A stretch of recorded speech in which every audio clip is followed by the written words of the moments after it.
Hola mi querido amigo, mi querido hermano, muy bienvenidos nuevamente a mi canal.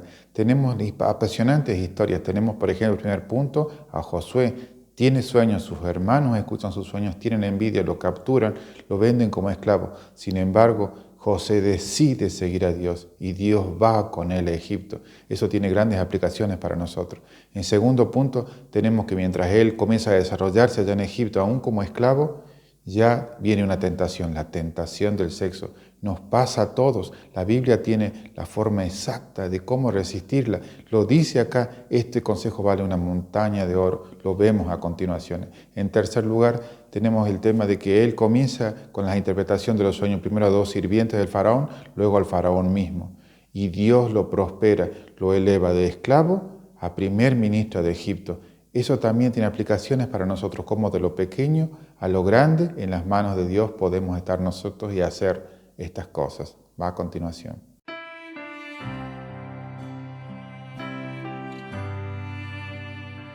Como primer punto vamos a tocar el ataque a José.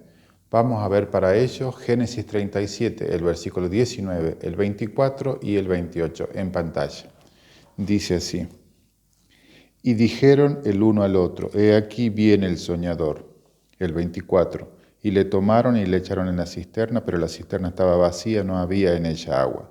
El 28, y cuando pasaban los madianitas mercaderes, sacaron ellos a José de la cisterna y le trajeron arriba, y le vendieron a los ismaelitas por 20 piezas de plata, y llevaron a José a Egipto.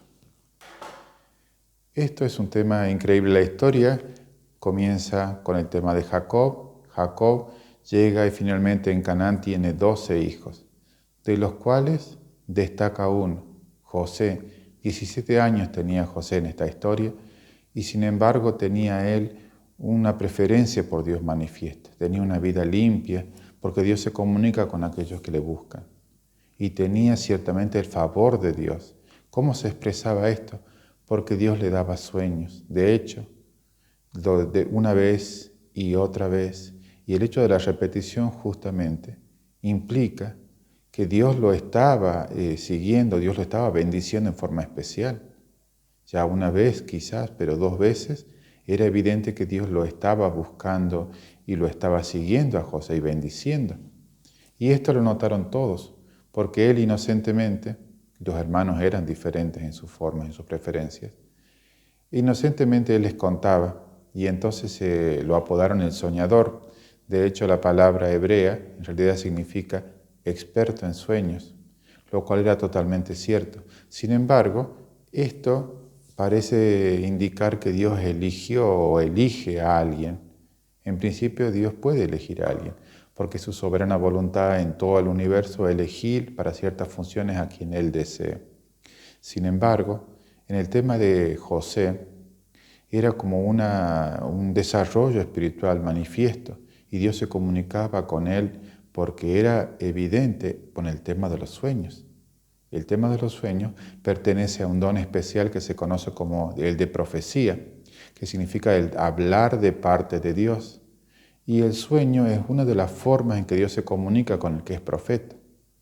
Entonces, implica necesariamente una elección de parte de Dios, un favor, una preferencia, podríamos decir, quizás.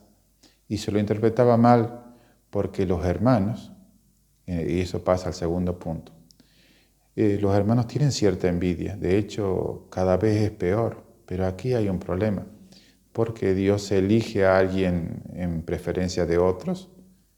Dios ve también la disposición, Dios analiza el corazón, Dios sabe en la vida de la persona qué elección va a hacer. Y la elección de José era obvia. Así que el de los hermanos también, por sus actitudes, ellos no estaban siguiendo a Dios, no tenían su corazón limpio, no les interesaba seguir a Dios. ¿Por qué? Porque como punto tendríamos el tema de los dones. El de profecía que se le dio a José es uno, pero por ejemplo, 1 Corintios 12, Romanos 12, habla claramente de los dones espirituales. A través de toda la historia, Dios puede darlos, el Espíritu Santo los da como Él desea.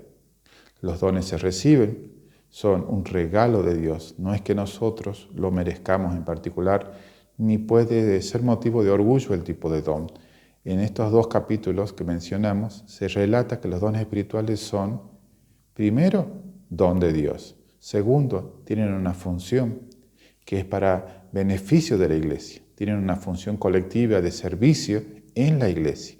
También relata que la iglesia es un cuerpo con distintos dones y funciones. Y como han sido dados por Dios, no pueden generar motivo u orgullo. No pueden generar. Y no pueden generar la comparación, como se ve en estos capítulos, diciendo yo hago esto y tú haces aquello, como si alguna cosa fuera más grande que la otra. En principio, es comparar simplemente los dones y eso no es necesario. Pero, aparte de eso, tenemos el tema de que los dones son incrementales. Eso es importantísimo. Quiere decir que uno, en realidad, en vez de sentir envidia uno por el otro, en realidad uno puede consagrarse a Dios, buscar a Dios y recibir más. ¿Qué pasaba con los hermanos de José? Pues justamente esto. Ellos podrían, en vez de envidiar, consagrarse a Dios y también recibir su parte. Dios tiene mucho para dar, no solamente un don. Bueno, y en ese aspecto tenemos la función colectiva, como dijimos, de los dones, que es hermosa, es muy profunda, y haremos un tema sobre esto. Pero también tenemos el tema de la responsabilidad individual. Por ejemplo, mencionamos el hecho de cuando Pedro y Jesús lo restaura luego de que él lo negó 3 veces, un día caminando, y ellos dos, hablando, pasan al lado de Juan. Y de repente, Pedro tiene una idea y pregunta, ¿y qué de este? Como queriendo saber cosas sobre el futuro de él. Y el Señor le responde con amor y firmeza y le dice, ¿y qué a ti? Juan 21, 22. Y le dice, ¿qué a ti? Sígueme tú. Increíble. Le dice que de su ministerio, a pesar de que él formaba parte de una iglesia, que es la parte colectiva de nosotros, que somos parte de un cuerpo, también tenemos una responsabilidad individual, tenemos una esfera individual. Es que nosotros tenemos que responder por nuestra consagración, por nuestras decisiones, por nuestra elección. Y eso nosotros la tomamos, usamos nuestro libre albedrío, y eso se ve en nuestra vida, en nuestra obra. Sí, somos parte de un cuerpo, pero respondemos individualmente a Dios. Y Dios tiene para cada uno una obra, una historia. Así que compararse, como recién habíamos mencionado, creyéndose uno más que el otro, eso no tiene sentido porque los dones son regalos de Dios. Y también la elección que uno hace de Dios es individual, la consagración es individual. Entonces hay una percepción de que Dios se comunica con algunos más que otros. Nosotros sí podemos hacer algo al respecto, que es nosotros elegir. Y esto nos lleva al siguiente punto en donde, bueno, recién vimos, lo venden por 20 piezas de plata y va hacia Egipto. Pero aquí sucede algo. En ese camino, él no se lleva nada, él es despojado de todo, de su túnica, de todo. No lleva nada puesto. A los tirones los llevan como un esclavo sin derechos. Pero hay una cosa que cualquiera de nosotros, nadie nos puede quitar, y es nuestra elección de Dios. De la forma que podamos ser tomados y maltratados, o digamos que la vida se nos haga difícil, que nos traten de hacer la vida imposible en la familia, en el trabajo, en lo que sea, aún así no pueden obligarte a no elegir a Dios para tu futuro, para toda tu vida. Y eso sucedió con José. Se ve claramente que él no se llevó nada, pero sí se llevó una cosa, su elección a Dios. Cuando iba caminando hacia esas tierras paganas, donde Dios no existía en Egipto, sin embargo, él sí llevó en su corazón a Dios. Aunque no tenía nada, lo tenía todo. Eso nos puede pasar a nosotros. Y la elección determina nuestro futuro. ¿Por qué digo esto?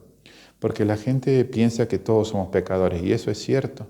La Biblia dice que somos todos pecadores. Sin embargo, hay 2 cosas. Una cosa es elegir a Dios, consagrarse, convertirse, seguir a Dios con amor y obediencia. Y otra cosa es vivir en pecado. La Biblia relata el primer punto como si fueran calientes, le llama. O también le llama Apocalipsis 3. O también le llama trigo. a la persona que marcha bien. Y las otras personas que no marchan bien les llama cizaña dentro de la iglesia. Y también les llama tibios y les llama fríos. ¿Por qué? ¿Cuál es la diferencia? Es la elección, no los sentimientos. Es una decisión, no los sentimientos. Los sentimientos, por supuesto, que nos embargan de emoción, de alegría de estar con Dios cada momento, y hay emociones riquísimas a través de nuestra vida. Pero es una decisión seguir a Dios. Uno dice, yo, Señor, me consagro a ti, elijo tu camino, de aquí hasta el día de mi muerte. ¿Y cuál es el tema? Seguiremos pecando, pero son pecados aislados o diferentes. No vivimos en pecado como es el otro estilo, donde tenés una línea de pecado contra la ley de Dios establecida. Hay algo que está día a día como una línea continua en un área, 2, 3, 4, las que esté fallando, continuas y establecidas. Es otro estilo de vida. Por eso tiene sus consecuencias. Él elige, José, a Dios, y Dios lo elige a él. Es una elección mutua, preciosa, y donde Dios es que es el orfebre maestro, que Él pule, talla, Él limpia, Él prepara ese vaso. Nosotros somos los cristianos una obra exquisita en manos del Maestro. Y Él día a día la va haciendo. No se termina en un día, se termina en el día de nuestra muerte, donde somos una obra preciosa en sus manos. Lleva mucho tiempo. Y bueno, eso le pasó a Él, eso nos puede pasar a nosotros. Primero, y ahora vamos a ver la historia, Dios lo va limpiando y lo prepara en las cosas pequeñas, donde Él muestra fidelidad. Cuando terminas tu obra en las cosas pequeñas, luego Dios te prepara para las cosas grandes. Y ahí está también nuestro interés, el por qué estudiamos estas cosas. Dios tiene lo mejor de nosotros, ya lo vimos, hacia adelante. Lo mejor de nuestra obra, preciosa, mi querido amigo, está hacia adelante. Continuamos con el siguiente punto. Mi querido amigo, mi querido hermano, si este video te es útil para tu alma, puedes abajo darle un me gusta, puedes dejar tus comentarios, tus saludos. Acá al costado tenés una foto, puedes hacer un clic y suscribirte. Si es valioso para ti estas enseñanzas, no las guardes para ti mismo, compártelas y continuamos ahora. Como punto número 2 vamos a ver el tema de José, esclavo en Egipto, y su gran tentación. Vamos a ver Génesis 39, el versículo 1, el 3, el 7 y el 12 en pantalla. Dice así: Llevado pues José a Egipto, Potifar, oficial de Faraón, capital de la guardia, varón egipcio, lo compró de los ismaelitas que lo habían llevado allá. Versículo 3. Y vio su amo que Jehová estaba con él y que todo lo que él hacía, Jehová lo hacía prosperar en su mano. Versículo 7. Aconteció después de esto que la mujer de su amo puso sus ojos en José y dijo: duerme conmigo. Y el versículo 12. Y ella lo asió por su ropa, diciendo: duerme conmigo. Entonces él dejó su ropa en las manos de ella y huyó y salió. Esto es una gran parte, quizás una de las mejores partes de la historia de José. Es una parte de tanta relevancia porque se aplica a nosotros en forma principal. ¿Por qué? Porque evidentemente José comienza a desarrollarse aún en su tarea de esclavo y se ve que Dios lo prospera porque él eligió a Dios y Dios lo estaba bendiciendo. Él estaba desarrollando aún en las cositas pequeñas un ministerio e iba creciendo en el conocimiento, en el amor, en la obediencia. E iba elevándose, así como todos los patriarcas anteriores que vimos, y a través de toda la historia es igual, y para nosotros nuestra vida es igual. Dios quiere de un punto que es un punto base, donde comenzamos todos como niños, como recién nacidos, e ir elevando hasta alturas inimaginables. Solamente la muerte puede poner un límite. Y Dios tiene grandes planes para nosotros, tenía grandes planes para José. Dios tenía grandes planes para José. Pero mientras Dios tiene planes, el enemigo de Dios también tiene planes para José y para ti. Entonces, ¿qué sucede? Mientras él iba creciendo, mientras Dios lo iba tallando, mientras Dios iba obrando y dándole forma a ese gran José que todos conocemos, el enemigo de Dios tenía una idea y se llama tentación, y ahora la vemos justamente, y lo vimos en el capítulo cuando se acerca la mujer del amo de su casa, de su amo, y lo tienta, literalmente viene y quiere acostarse con él. Lo elige y le insiste, y llega un punto donde él hace algo que para nosotros es incomprensible. ¿Por qué? Porque de repente dice, y él huye y sale y huye. No hay forma de remarcar esto, porque esto, querido amigo, querida amiga, tú tienes sangre en las venas, sabes lo que es la intimidad, el sexo. Todo esto es algo que está en nuestro cuerpo. Nosotros tenemos necesidad de estar con otra persona en todo aspecto, ¿no es cierto? No en un solo aspecto. ¿Por qué? Porque desde Génesis 2 Dios describe y dice, no es bueno que el hombre esté solo. De hecho, la implicancia es lo mismo para la mujer, que la mujer esté sola tampoco es bueno. Y Dios lo dijo, Dios sabe de esto. Sin embargo, Dios tiene un plan porque ahí mismo ve que Dios lo soluciona y dice, hace un matrimonio, lo junta y esa es la solución. De hecho, da un mandamiento para que tengamos el contexto. En Éxodo 20:14 dice, no cometerás adulterio. ¿Qué significa? No tendrás sexo fuera del marco matrimonial. En cualquier tiempo, en cualquier circunstancia, en cualquier época de tu vida, el matrimonio, ahí tenés para estar, digamos, en intimidad con alguien, como es necesario para nosotros. Y el resto de las situaciones que estén fuera del marco matrimonial, en cualquier situación, en cualquier momento de la vida, antes o después, no. Y Dios lo dice claramente. Y sin embargo, acá hay un tema. El tema de la tentación del enemigo de Dios consiste en usar el arma que todo el mundo reconoce. Es una bala, es como un francotirador, algo exacto, es el sexo, que a todo el mundo le gusta, por supuesto, porque Dios nos ha preparado, Dios nos ha dado las condiciones necesarias, los ojos, los gustos, para percibir la atracción del sexo opuesto y para sentir la necesidad de estar con las otras personas, con la otra persona, con quien uno querría estar. El tema es que Dios tiene un plan que se llama matrimonio.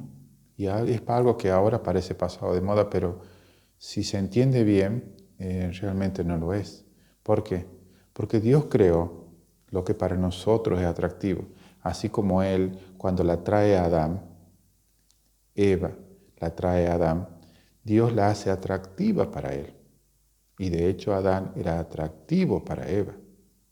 Entonces no hablemos de atracción, pero sin embargo Dios los junta en matrimonio. Sin embargo, por ejemplo, tenemos Génesis 6, desde ahí comienzan los relatos y los énfasis de la Biblia. Tenemos muchísimos lados. Cuando dice, y vieron los hijos de Dios que las hijas de los hombres eran hermosas, y eligieron entre todas y las tomaron, literalmente, tuvieron intimidad con ellas. ¿Por qué razón?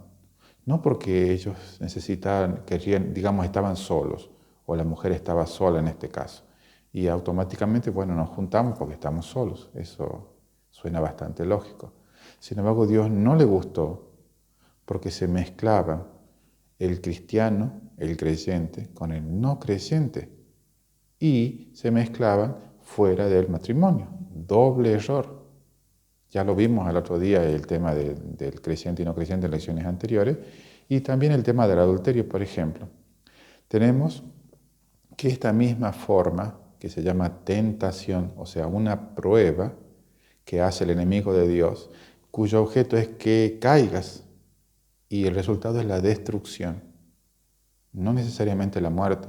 Yo no estoy destruido, estoy vivo, sí, estás destruido si caes. Aunque aparentemente por afuera te veas impecable, sí, a cualquier persona que viola la ley de Dios en este aspecto del séptimo mandamiento, pues cae, se hace pedazos, se destruye, aunque por afuera se vea lozano y muy lindo. Seguramente hombre o mujer es lo mismo. Y te cuento por qué. Entonces este tema es un tema apasionante, porque es un tema que va contra todo. Es un tema que no se entiende, porque uno trata de razonar con Dios como si Dios no supiese. Dios es el que dio la ley.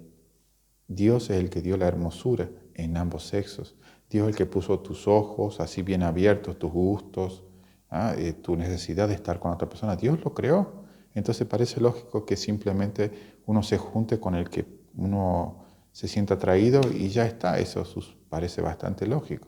Sin embargo, Dios lo prohíbe fuera del marco matrimonial. Él no dice, quédate solo. Yo quiero que simplemente te quedes ahí solo y que nadie te quiera y que nadie te ame. Eso no es lo que Dios dice.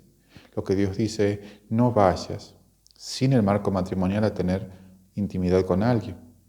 Y segundo, ya mencionamos, si no cree en Dios, pues ni siquiera.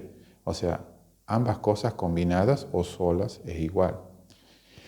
Y entonces, ¿qué sucede? Nosotros generalmente hacemos lo siguiente, y eso es algo que está en la historia de todos.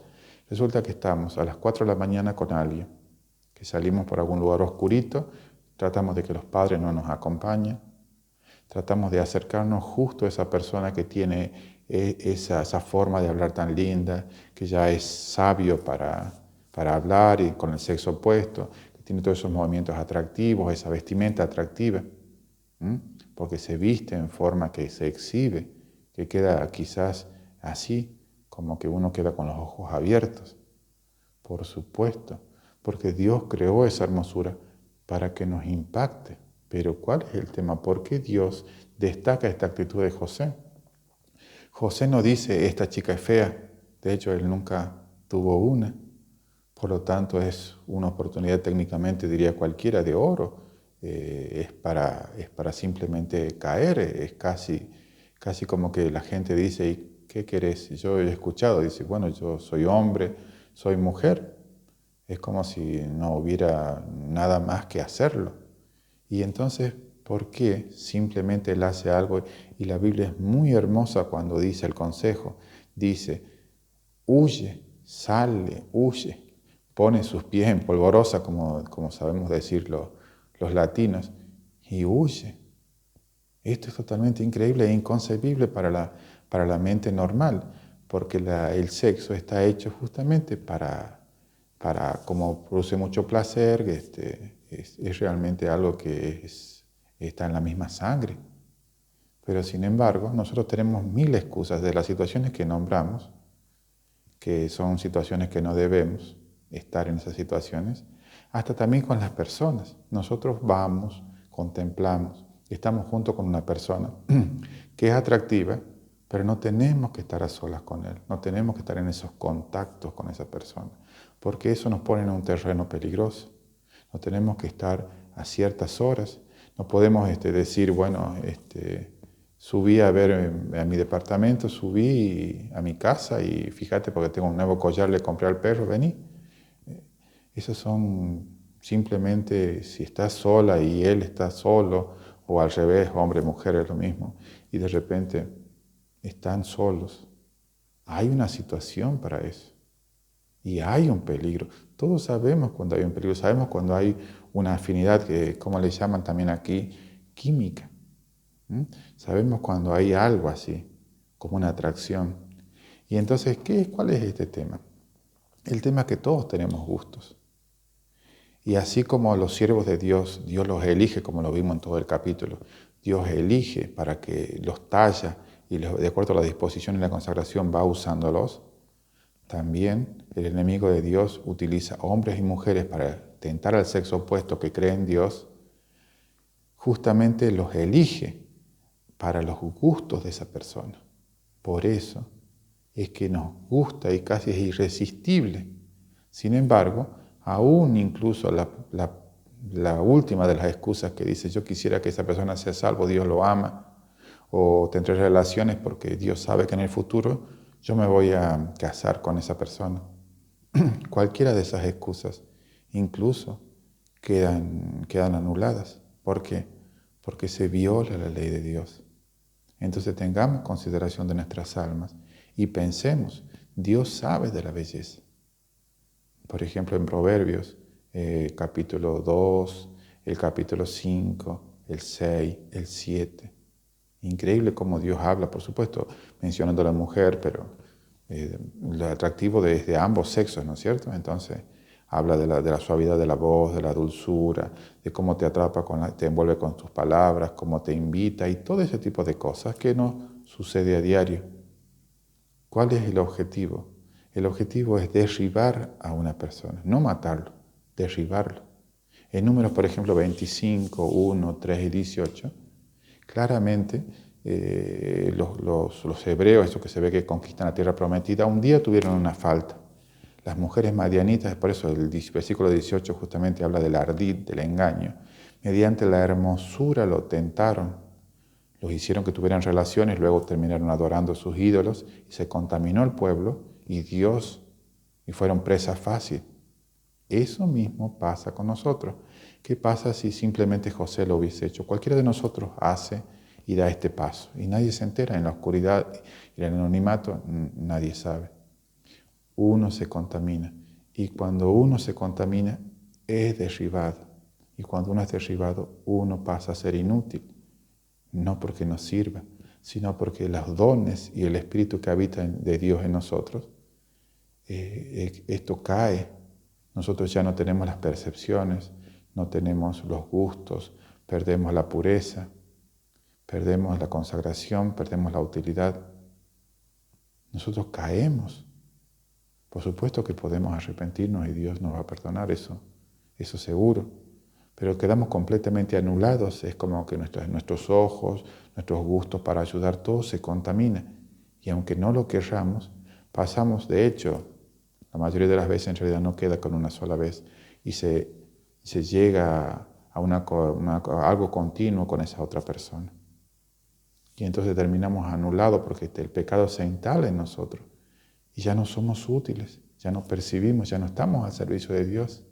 Y todo ese tallado y esa obra y esos planes y esas alturas que Dios querría para nosotros que sigan aumentando y elevándonos, queda en la nada.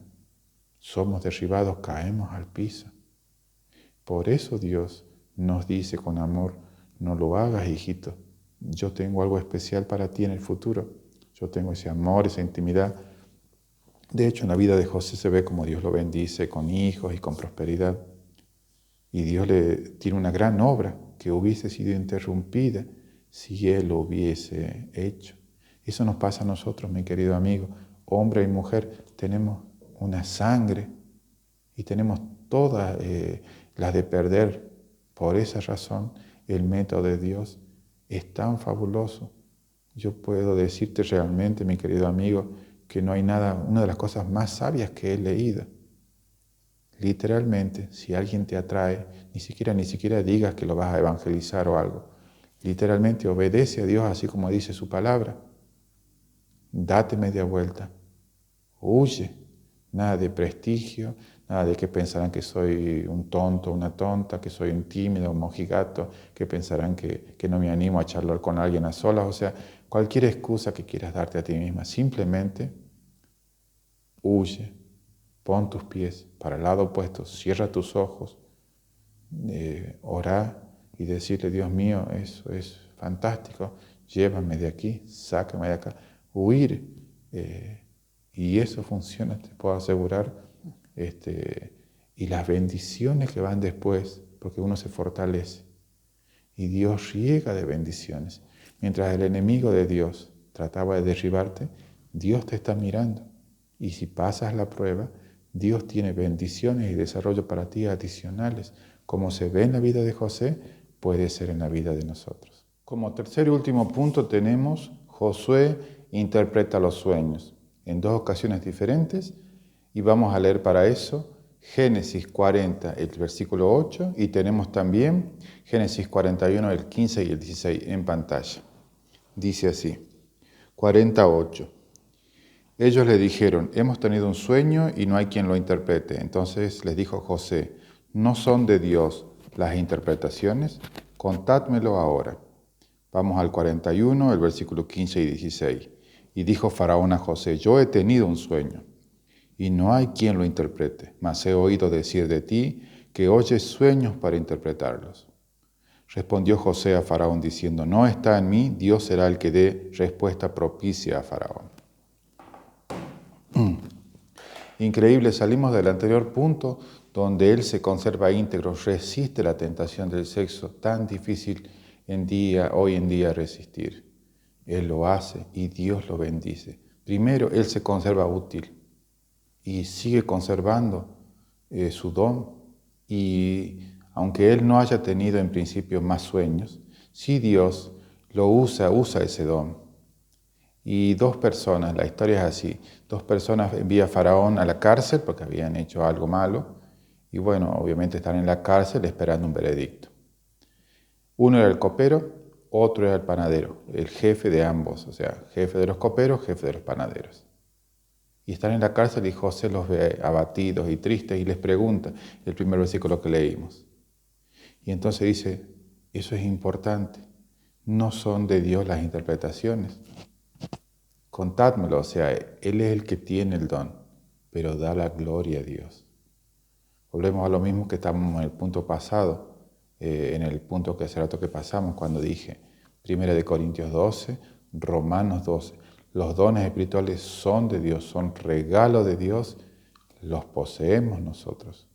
Pero la gloria le pertenece a Dios. El reconocimiento es hacia el dador, no hacia el que lo posee. Algo parece tan sencillo de entender, sin embargo, hay peleas en las iglesias, porque justamente hay orgullo en el corazón por uno u otro don, como si fuesen mejores.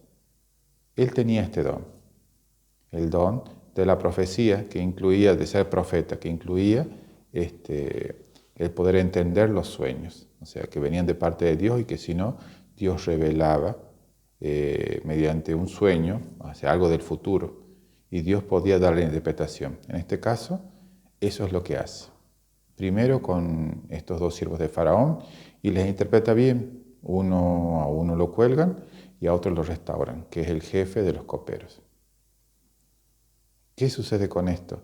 El don, la gloria para Dios. El don se usa porque Él continúa con integridad, al servicio, día tras día. Un esclavo, ¿qué relevancia podría tener un esclavo? La historia está en la Biblia y son muchos capítulos de la Biblia con respecto a José.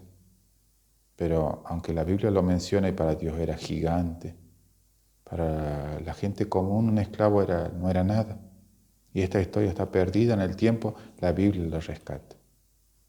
Entonces nosotros dice que a los 30 años se puso al servicio directo del faraón José y fue raptado de su tierra a los 17, 13 años siendo básicamente lo que conoceríamos como nada, sin derechos, sin nada destacable en teoría. Y eso nos puede pasar a nosotros. Nosotros podemos tener un don, puede ser en principio uno modesto aparentemente, y usarlo vez tras vez. Dios te puede dar más. Eso ya lo veremos en un especial. Sin embargo, día tras día, y como en el caso de José, 13 años, ¿cuántos años pueden pasar de tu servicio? Orando, leyendo, siendo fiel, haciendo eso pequeñito de repente en la iglesia. Parece que fuera muy modesto lo tuyo. Sin embargo, día tras día en integridad y fidelidad sirve para algo. La Biblia destaca, dice, los que tienen la fe de Jesús y guardan los mandamientos de Dios, los que marchan derechitos, Dios los destaca, los tiene ahí en la mira, con orgullo y alegría. Sus hijos, aparentemente haciendo algo pequeño. Dios los está tallando, los está preparando para algo más grande, para nuevas alturas. Pero primero ejercitan su fidelidad en lo pequeño, sus dones, en el anonimato a veces, sin que nadie se dé cuenta. Pero esta historia salta, porque dice bien claro que Dios de repente te puede probar en algo más. Y si eres fuerte, puedes servirle en algo mejor que lo que estás haciendo en este momento, en algo más destacado, de repente tu mejor papel, y eso lo vemos en todas las Escrituras, de todos los siervos de Dios que se han mantenido derechos y firmes. Para eso son estas historias. Mantente íntegro, sin desviarte. ¿Para qué sirve? Día tras día. Porque Dios tiene nuevas tareas para ti, pero necesita que te mantengas íntegro. Y entonces, ¿qué sucede? Lo llevan ante Faraón. Lo llevan ante Faraón y ahí está el tema. De nuevo, otra vez, Faraón trata de insinuarle que él tiene esa capacidad. Y él dice, no. Dios será el que da respuesta propicia, sea favorable al Faraón. Es increíble la modestia. Eso denota un espíritu cristiano, un espíritu de hijo de Dios, una comunión con el Dios eterno. Eso nos puede pasar exactamente a nosotros, que los demás perciban en lo que quizás puedan ver como humildad, o de repente que uno no sea soberbio, que tenga una voz suave y agradable, y que si alguien elogia algo, uno diga, bueno, gracias a Dios que soy así, o que Dios ha cambiado mi vida. Y eso es algo que impacta y a la vez algo que enorgullece a Dios, porque uno reconoce que lo que uno tiene, lo que uno se ha desarrollado, aun cuando ha sido por elección propia que uno elige a Dios, en principio, todos los dones, todas las luces, todos los favores provienen de Dios Altísimo. Y cuando le damos gloria y le reconocemos que Él es el autor de eso, de todos esos favores, de todos esos bienes, esos dones que nos da, y nosotros tenemos el placer, la fortuna de usarlos. Entonces Dios se agrada y Dios ve que si lo usamos bien, nos va a dar más. Es todo un tema precioso eso. Y bueno, y entonces, ¿qué sucede? Así como José, que entonces interpreta el sueño del faraón y le dice con sabiduría que se ve que Dios estaba obrando terriblemente en la forma en que le explicó, y le dijo, ponga un hombre sabio que quinte la tierra de Egipto, que guarden en los graneros del faraón, que el pueblo no muera de hambre durante los 7 años de hambre que iban a venir. Y todos conocemos la historia. Y es elevado a primer ministro, a mano derecha del faraón. Es totalmente increíble, porque esto no es una historia de éxito así como, a mí no me va a pasar que me hagan primer ministro. Es que esa no es la lección de la Biblia. La lección de la Biblia es de lo pequeño, los años de lo pequeño siendo fiel, y en el futuro Dios tiene nuevas alturas para ti, nuevas tareas para ti.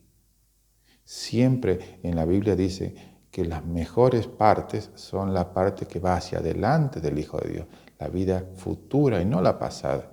Nuestros mejores tiempos en un cristiano son los que vienen para adelante.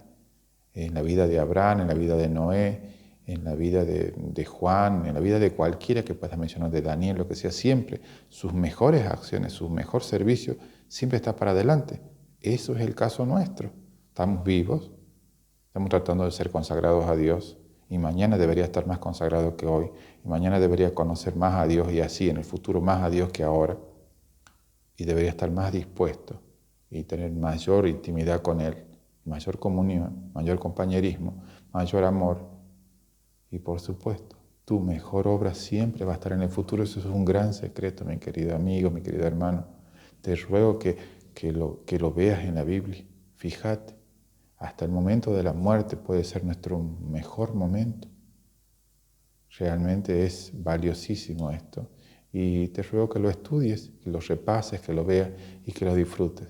Fue una hermosísima experiencia compartir este video contigo. Te dejo acá al costado mi último video, Jacob e Israel. Y también acá tenés la fotito, haces un clic y te suscribís. Nos vemos muy pronto.